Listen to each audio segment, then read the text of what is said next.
The news line, अचूक वेधक. मोठा लोकसंग्रह लाभलेले कराडचे युवा नेतृत्व रामकृष्ण वेताळ यांच्या वाढदिवसाच्या निमित्ताने विविध क्षेत्रातील मान्यवरांकडून वेताळ यांच्यावर शुभेच्छांचा वर्षाव करण्यात आला. खासदार श्रीमंत उदयनराजे भोसले, भाजपाचे जिल्हाध्यक्ष धैर्यशील कदम, कराड उत्तरचे विधानसभा मतदारसंघाचे प्रचार प्रमुख मनोजदादा घोरपडे यांच्यासह विविध क्षेत्रातील मान्यवर व हजारो चाहत्यांकडून सुरली येथे झालेल्या शुभचिंतन सोहळ्यात रामकृष्ण वेताळ यांच्यावर शुभेच्छांचा वर्षाव करण्यात आला. तत्पूर्वी सकाळपासून कराड तालुक्यातील अनेक गावात रामकृष्ण वेताळ यांच्या वाढदिवसानिमित्त विविध उपक्रम राबवण्यात आले. रामकृष्ण वेताळ हे महाराष्ट्र प्रदेश भाजपाचे विशेष निमंत्रित सदस्य, किसान मोर्चाचे प्रदेश सरचिटणीस तसेच सातारा लोकसभा मतदारसंघाचे समन्वयक व कराड उत्तरचे विधानसभा मतदारसंघाचे कुशल संघटक म्हणून कार्यरत आहेत. पक्षातील वरिष्ठांचा विश्वास व विशेष मर्जीतील मनमिळावू नेतृत्व म्हणून त्यांची ओळख आहे. सर्वसामान्यांमध्ये मिसळून त्यांच्या सुखदुःखात सहभागी होणारे, सांस्कृतिक, धार्मिक, सामाजिक कार्यक्रमांना सढळ हाताने मदत करणारे, सर्वसामान्यांचे नेते असणाऱ्या रामकृष्ण वेताळ यांच्या वाढदिवसाच्या सोहळ्यास एखाद्या लोकसत्ताचे स्वरूप प्राप्त झाल्याचे वातावरण पाहायला मिळाले. The news लाईनसाठी Amol टकलेसह Suhas Kambe, सुरली, Karad.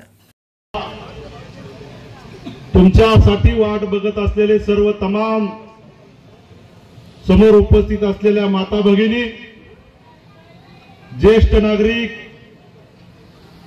युवक मित्र हो, खरं तर वाढदिवस हे निमित्त आहे,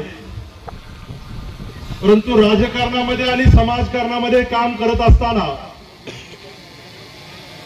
12 महिन्यातल्या 365 दिवसामध्ये आपल्याला काहीतरी समाजासाठी केलं पाहिजे. म्हणून खऱ्या अर्थानं 10 जानेवारी हा माझ्या वाढदिवसानिमित्त अनेक उपक्रमांचं आपण नियोजन करतो. हे नियोजन करत असताना समाजातील शोषित, वंचित, पीडित समाजातील अनेक घटकांना मदत करण्याचा आपला प्रयास असतो. भारतीय जनता पार्टीचा एक कार्यकर्ता म्हणून, सर्वसामान्य कुटुंबातील शेतकऱ्याचा मुलगा म्हणून, एक समाजाचा वसा घेऊन आपण ज्या वेळेला काम करतो त्यावेळेला समाजामध्ये अनेक गोष्टी आपल्याला करण्याजोग्या आहेत. लहानपणी सुरली हे गाव खरं तर हे दुष्काळी गाव. टेंबू योजनेचा ज्या वेळेला उदय झाला त्यावेळेला या गावाला पिण्याचं पाणी मिळालं. तर माझ्या लहानपणी सुद्धा 3-3 किलोमीटर वरून आम्ही सायकलवरनं पाणी आणलेलं आहे. अशा बिकट परिस्थितीमध्ये पुढे जात असताना, स्वतःचा उदरनिर्वाह करत असताना अनेक संकटाला सामोरं जाण्याचा मला योग आला.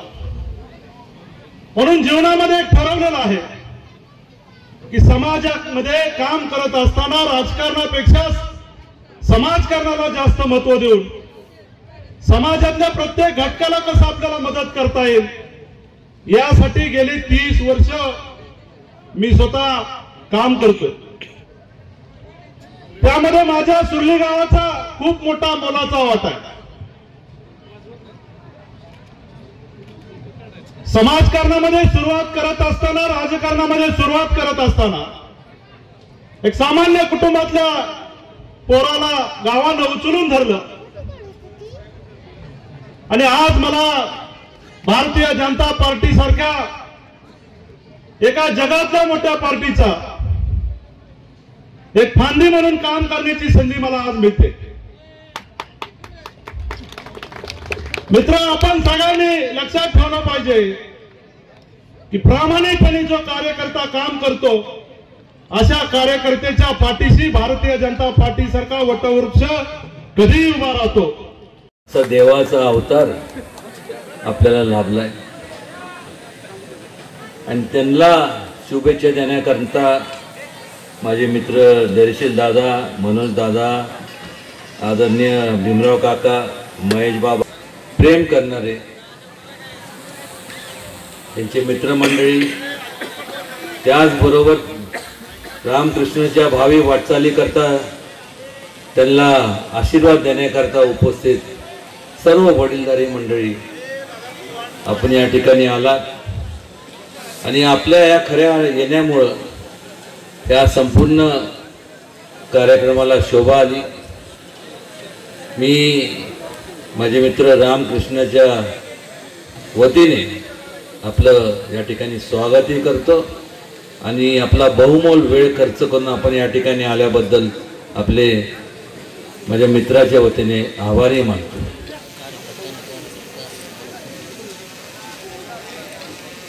या अगोदर अनेक मनोज दादा असतील, भीमराव काका असतील, दर्शन दादा असतील, सर्वांनी भाषण केले,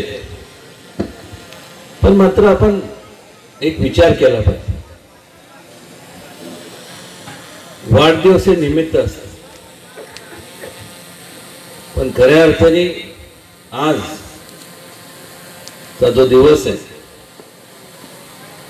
त्या दिवशी प्रत्येक व्यक्तीला, मी असेल, व्यासपीठावरती सगळेजण असतील, आपल्यापैकी सगळेजण असतील, त्या दिवशी आपल्याला कळतं की आपण आपली पत काय समाजामध्ये, समाजाच्यासाठी आपण जे योगदान वेचलं, समाजासाठी आपण त्यांच्या उपयोगी किती आलो, त्यांच्या समस्या सोडवण्याकरता आपण कष्ट काय घेतले। प्रत्येक जण या व्यासपीठावर जे आहेत ते आमच्या सगळ्यांचे दोन डोळे, पण आपण लोकशाहीतले जे राजे आहात, आपल्या सगळ्यांचे असंख्य डोळे हे आमच्यावरती नजर ठेवून आहेत। आणि आजचा जनसमुदाय पाहिल्यानंतर मी एवढंच सांगेन की माझ्या मित्रांनी जर काय कमवलं असेल तर लोकांचे मन गमवलं एवढं। द न्यूज लाईन, अचूक वेधक।